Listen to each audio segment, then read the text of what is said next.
Tactics have been one of the top storylines in this Euro. We saw Austria win their group over France and the Netherlands in large part because of Ralf Rangnick's high-pressing system. They're now tournament dark horses, a surprise pick to win the Euro altogether, and this is without David Alaba, who I'd consider to be their best player.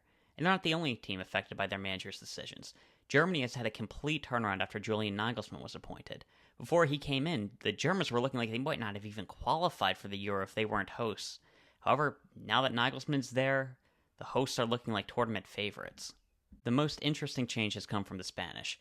For years, Spain had been defined by the tiki-taka style of play that was used so well by Spain's golden generation. However, after those players retired and moved on from the national team, Spain persisted with that style of play. And as a result, they haven't outright won a game in the knockout round of a major tournament since beating Italy in Euro 2012. Because of that, Luis de la Fuente decided to change Spain's style of play. I think this was a good decision and something that I've been calling for years. It's not to say that tiki-taka couldn't work in today's game, but I think it's disrespectful to Xavi, to Iniesta, Alonso, Busquets, David Silva, Cesc Fabregas to just assume that Spain would be able to replicate that style of play without them. This is still a great Spain squad, but they're great in different ways. So I think it was a good decision by Luis de la Fuente to move away from tiki-taka. And they've been rewarded by getting 9 points in a group that had Italy and Croatia. There have also been some teams who have underperformed. I mentioned before how France did not win their group over Austria. I'm willing to give them a bit of a pass for now because of Mbappe's injury. However, they have not lived up to their standards. The Dutch as well in the same group have not been good under Ronald Koeman. When you have to substitute a player off before halftime who most fans would not have wanted to start, then you know you're not doing something right. But I want to talk about the pre-tournament favorites who've been largely mediocre. England. England didn't look good in the group stage. They did manage to win their group, but I think even the players would tell you that it hasn't been good enough. The attack has looked disjointed, players just don't look comfortable on the field, some of them being out of position, and the pre-tournament problem of the defense has actually been pretty good. But England just tied 0-0 with Slovenia, despite all the attacking talent on the field. Kane, Bellingham, Foden, Saka, Trent Alexander-Arnold subbed on. Despite all of that, they weren't able to get a goal. Now, part of the problem is that a lot of those attacking players are being played out of position. Phil Foden is on the left, which might be his weakest attacking position. Trent Alexander-Arnold was put in the midfield for much of the group stage instead of inverting into the midfield like he did at Liverpool, and he didn't look good at all. Another problem for England is that they don't have a natural left back due to Luke Shaw's injury, but I don't think any of that is England's biggest problem. England's problem is that they are stuck in two minds. My hypothesis is that there are a few clashing ideas going around the England squad in Gareth Southgate's head. The first is that in the recent past, they were very successful as a defensive team. At the World Cup in 2018, England made the semi-final, their first major tournament semi-final since 1996. And that was done with a team I'd call the least talented World Cup squad England had in that time period. Think about it. That squad wasn't today's talented team. It wasn't England's golden generation. Even talent-wise, I'd give the edge to the 2014 squad that went on the group stage. At the back, you didn't have Tony Adams, John Terry, or Rio Ferdinand. You had Harry Maguire, an unproven John Stones, and now to position Kyle Walker. In midfield, no Lampard, no Gerrard, no Scholes. I wouldn't even say you had anybody as good as Michael Carrick or Paul Ince. You had Jesse Lingard, an already declining Dele, and World Football Ambassador Jordan Henderson. Even in attack, you had Harry Kane, who's world-class without a doubt, but his strike partner was an out-of-position Raheem Sterling. This wasn't an England squad that could afford to leave out the likes of Robbie Fowler, Andy Cole, or Ian Wright. I wouldn't even call the 2018 squad a complete team. I think when you look at the 2014 squad, they didn't have a real weakness on the field at all. There weren't that many strengths for sure, but there wasn't a position where you could look at it and go, that's the problem position. That's something that the golden generation had. They didn't have a left-footed winger, and they had a comparatively weak goalkeeper. But let's look at this squad in 2018. In goal, you had Jordan Pickford, who was still unproven in his second year in the Premier League, and, well, he's certainly done a job for England. He's never been a Champions League player. I'm not sure I'd call him better than David James. And who'd they put on the left? A 32-year-old right-footed Ashley Young. And this isn't to disrespect the 2018 team too much. I mean, there were some great players on the squad. Harry Kane is a world-class striker right in line with Gary Lineker, Alan Shearer, Michael Owen, and Wayne Rooney. Then you have John Stones and Kyle Walker at the back, who are two players who I rate as all-time greats. Raheem Sterling up top, he's played at the highest level of the game for over a decade. And then you have guys like Jordan Pickford, Harry Maguire, Kieran Trippier, and Jordan Henderson have done a job for England. This wasn't a bad team or anything, but when you look at the talented squads that England have put out in the past before this tournament and recently after this tournament, they don't really line up. But despite that all, they reached the World Cup semifinals, something none of those talented teams were able to do. And they did it by being a hard-working, set-piece team. They weren't trying to emulate Pep Guardiola's Man City or anything.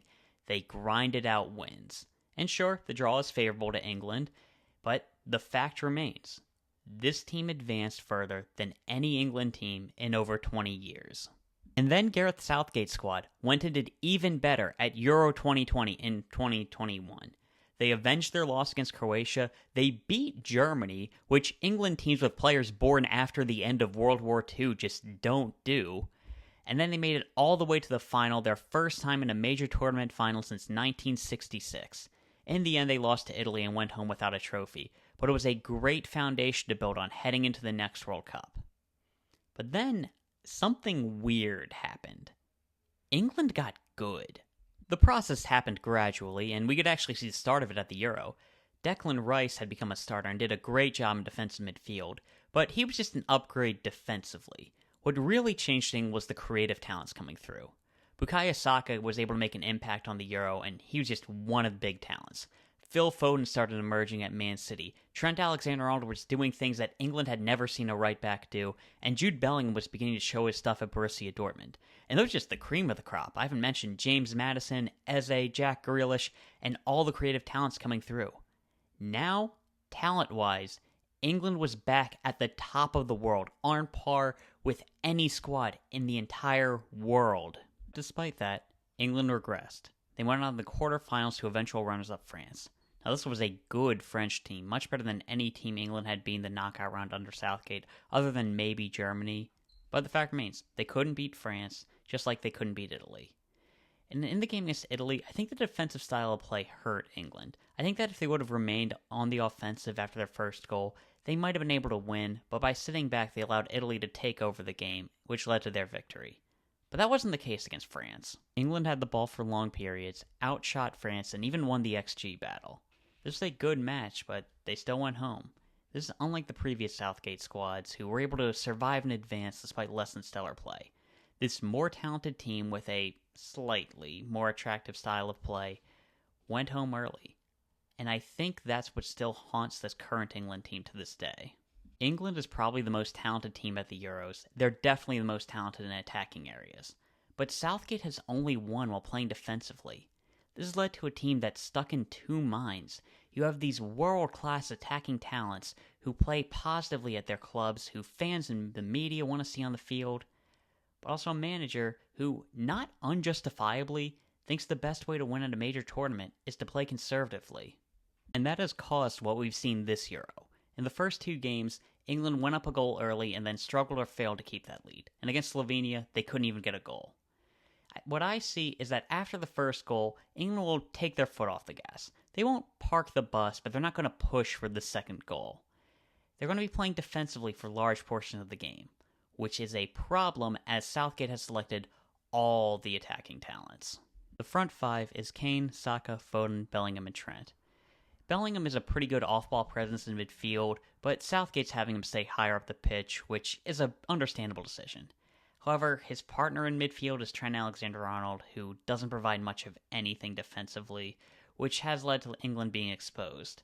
Now, I'm not even going to fault Southgate for trying Trent in midfield. It has worked for England well previously, granted against teams like Malta, but there have always been calls to move Trent to midfield. However, the experiment failed. Trent was dropped for the last game, and it's easy to see why. They really weren't good defensively with Trent in midfield, so he was replaced with Conor Gallagher. However, that has only exacerbated England's issues in attack. Phil Foden has never looked like his Man City self on the left for England, and that's where Southgate has been playing him. There have been ball progression issues in the midfield, as that's not the strong suit of Rice, Gallagher, or Trent's games, and there's been no width coming from the left, as the right-fielded Kieran Trippier has been forced to play at left back due to Luke Shaw's injury. All this combines to make a team that is not getting the most out of its talent. And for Gareth Southgate, I see two solutions. Either go back to the defensive setup that's worked in the past, or go all in on an offensive England.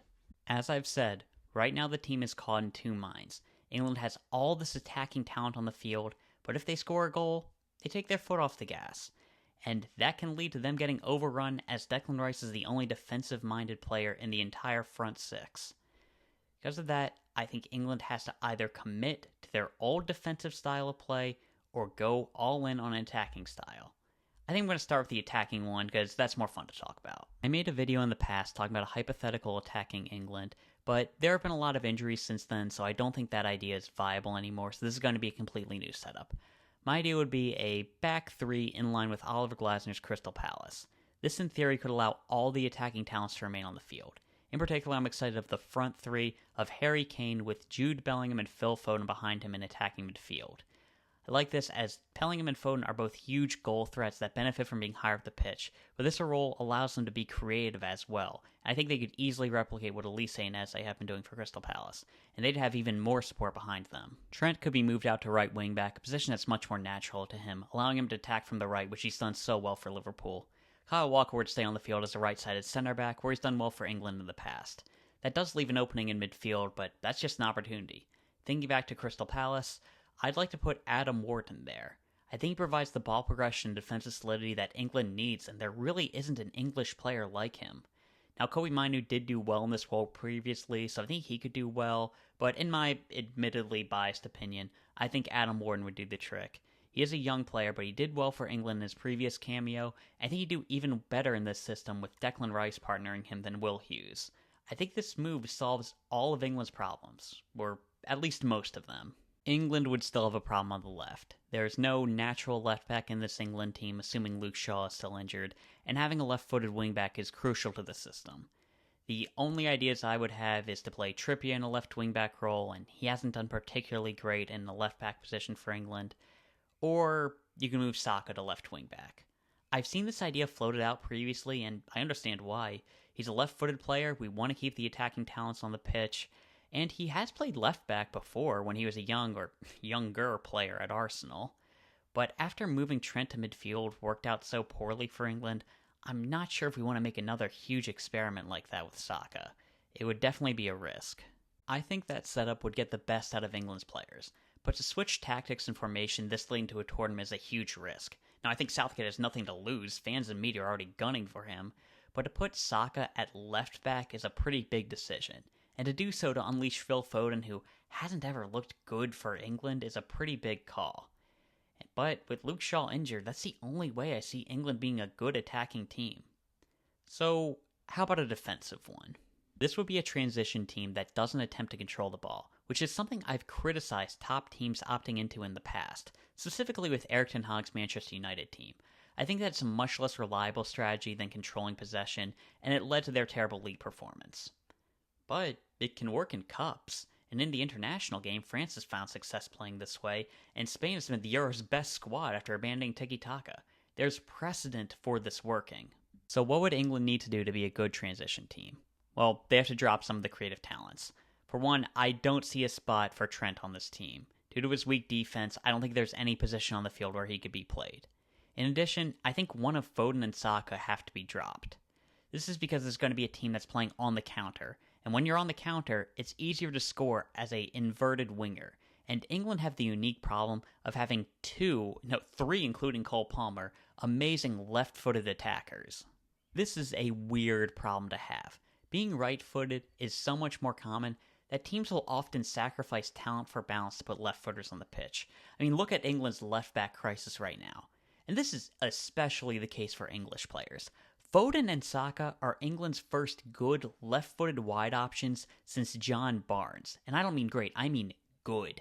And John Barnes had moved to center midfield by Euro 96. It has been that long. Someone like Jared Bowen would have been huge for England's golden generation. But right now, England have the opposite problem. Their best wide options of Foden, Saka, and Palmer are all left-footed. For righties, you have Eze and Anthony Gordon. Eze is an extremely talented player, but he's better in midfield, and Anthony Gordon is very much unproven for England. This is part of the problem that England has right now, trying to put Foden and Saka on the field at the same time.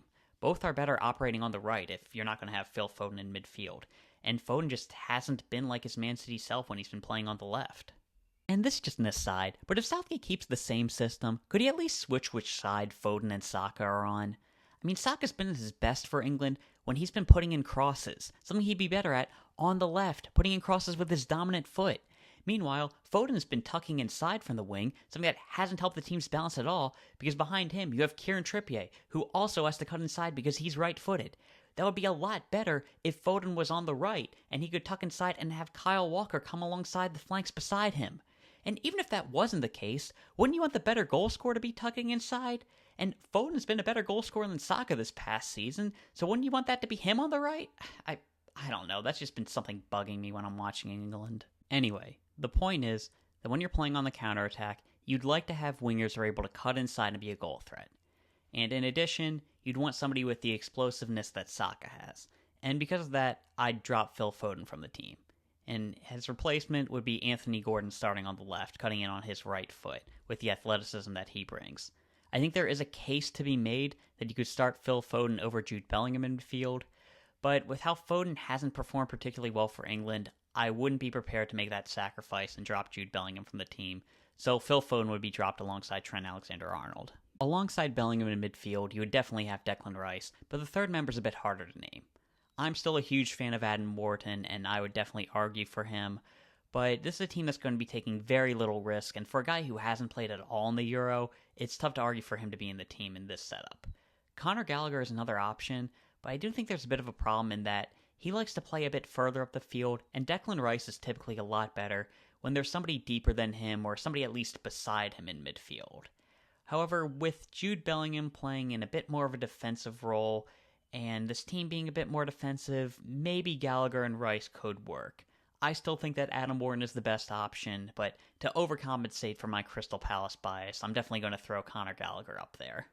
The last question I have for this team is at left back, assuming Luke Shaw doesn't miraculously return to form and fitness. The defense in Pickford have actually been pretty good this tournament, so there isn't too much to change there. But with the team going to a more defensive setup, it might benefit from adding in somebody like Joe Gomez or Ezri Konsa to be more defensive as opposed to Kieran Trippier, who really hasn't contributed too much to England offensively. Because of that, that would be a trade-off I'd be willing to make if it wasn't for one thing. In this more defensive team, goals from open play are going to be harder to come by. Because of that, just like the 2018 World Cup team, set pieces are going to be crucial for this squad.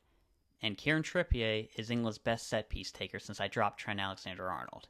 Now you still have Saka on the field who's good from dead balls, but he's left-footed, and having both a left-footed and right-footed set piece taker would make England far more dangerous on corners and in free kicks. And I think that could be a big reason why England could advance if they're able to do well on set pieces. And because of that, and me wanting to avoid having Kane on free kicks again, I'd probably keep Kieran Trippier in this team even if it is more defensive. Now, just to be clear, I don't think this team I just laid out would play particularly well. They certainly wouldn't be an attractive team to watch, but they might be able to grind out wins the same way the 2018 World Cup squad did. And I'm pretty sure it would be better than the directionless England team that Southgate is currently playing. And I know that Southgate has to commit to either going back to his defensive roots or committing to this offensive juggernaut that this talented England team could potentially be. At this Euro, we've seen Spain dominate by changing their style of play. I think England has to do something similar if they want to live up to their status as pre-tournament favorites. Whether that's changing to a defensive team that's able to kind of stumble their way to the title like Portugal did in 2016, or maybe just going to a ball-dominant giant that out-talents other teams like Spain did in 2012. Either way, Southgate needs to commit to a direction for this team. And if they're able to do that, maybe England's able to live up to their status as pre-tournament favorites. But if not, England's just going to disappoint at another international tournament. And yeah, that's all I got to talk about. If you enjoyed, please like and subscribe. With that, see ya.